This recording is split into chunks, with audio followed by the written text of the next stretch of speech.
Thanks for tuning in, guys. I'm Cam, this is Disco. Dallas Fuel's looking really good. This is the slow burn. Round 2 against the Shanghai Dragons. Let's go with the first map here. We got Nepal. Yeah, let's look at that first map, right? You know, round 1 looks really shaky. I just don't think the Fuel were ready for the comp. They weren't expecting what Shanghai was running. One fight disadvantage just gave Shanghai all the ult economy advantage that they needed to just roll the Fuel on that first point. And I think they were really going to try kind of a different strat just to maybe catch Shanghai off guard, and it just did not work. I mean, it effectively snowballed them for that entire map. It wasn't a good way to start, you know, especially when you're watching this game and you know how last week was so close. So close, yes. And then, you know, to start off the game just getting rolled and, you know, nothing really good to take out of that first round. And you're just like, well, you know, I mean, I remember watching, you know, right when it starts, and I'm just going, oh boy, here we go. You know, Shanghai came to play today. But then Dallas really rallied. Absolutely. That second point, man. Let's talk about that. We had the first point on Village. We had second point on Shrine. Shrine really, they got picked early and were able to back off. They gave Shanghai the point early. But the biggest difference here is that we had RCK on the Sombra. And that made... Shanghai couldn't run that because their Sombra player wasn't in the match. Ding was sitting on the bench. They had Gaguri out there to play the Diva. You know, it's just... Shanghai just doesn't have the roster depth to deal with a flex player like RCK, and that is awesome to say. You could tell that Dallas was sitting there going, well, we just got rolled doing what we were doing. Let's give Shanghai a taste of their own medicine, you know what I mean? And they came out with just pretty dominant Sombra play on Shrine. I mean, without the counter EMP to get him back, I mean, it was just domination from RCK. Oh, yeah. It secured so many points for them. It helped them initially cap the point. Yep. It helped them secure the point as OT was coming in. If you remember, AKM got that crazy pick on Luffy. Yeah, I need to go back and see how that pick happened. Right. But as soon as it came through, what RCK do? Translocate up there, EMP. That brings us to Sanctum, which has to be one of the craziest Overwatch League matches I've ever seen. The back and forth, it seemed like it was at 99 and 99 for 2 minutes. Eternity. I mean, it really, RCK is actually able to get onto the point, which at this point I'm thinking it's just a lost, this is a lost map, right? Because over here you're just watching the kill feed and it's just red, you know what I mean? That Shanghai is getting picks and picks and picks, and then all of a sudden you just see RCK get this huge double kill with the Diva Bomb, and so clutch. Closer just was able to clutch it out and keep contesting the point, which allowed Dallas to get back, and then Shanghai was actually able to contest and recap. Right. If you remember it, and then at the very end it goes back to Dallas. Right.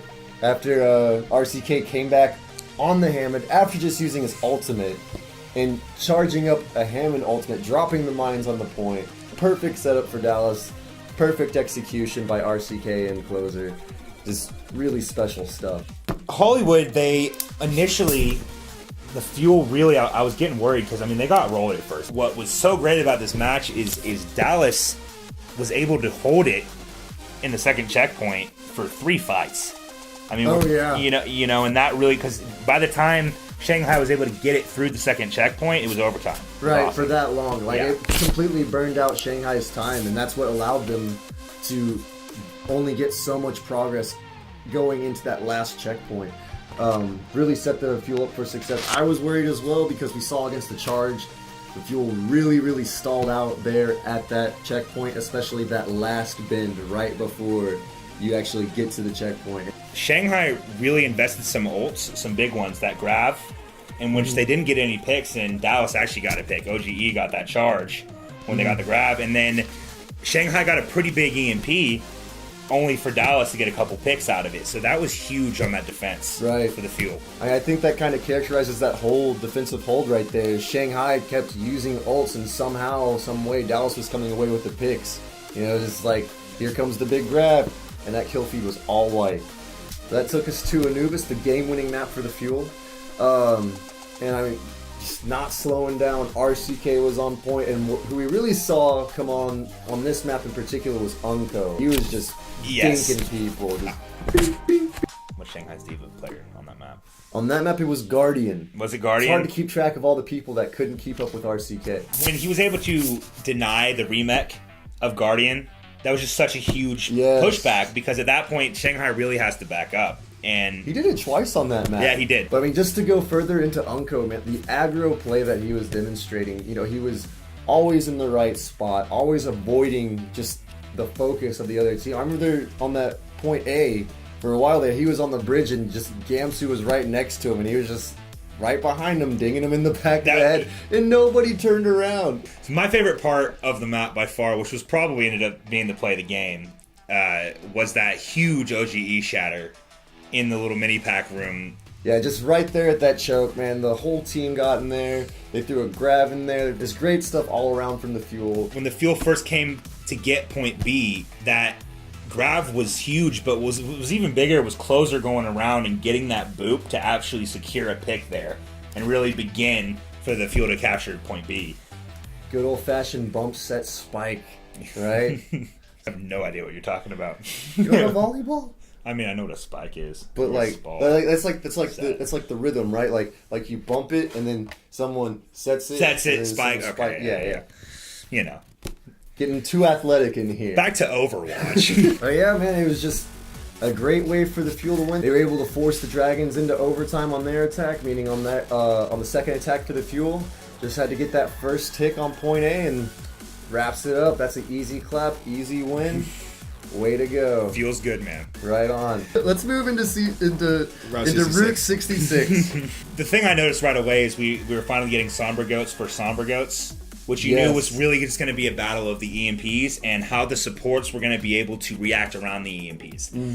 And, you know, as the caster said in the game, I really do think both supports did a great job really trying to use their ults after EMP and get out of the way of the EMP so they can use ults. And Unco was actually doing a great job avoiding EMP. I mean, it happened 3 times when the Fuel were defending.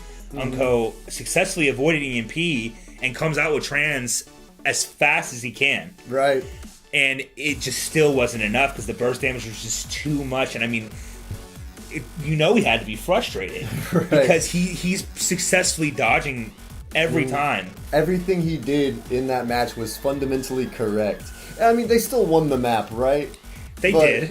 They did. But there were those grabs where it's just like, he's in perfect position. He avoided the EMP. He's coming in.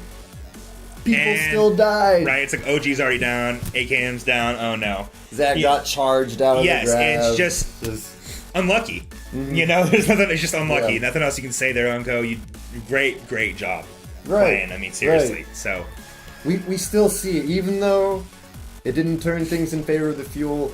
Watching you play the Zen Man, it is a pleasure.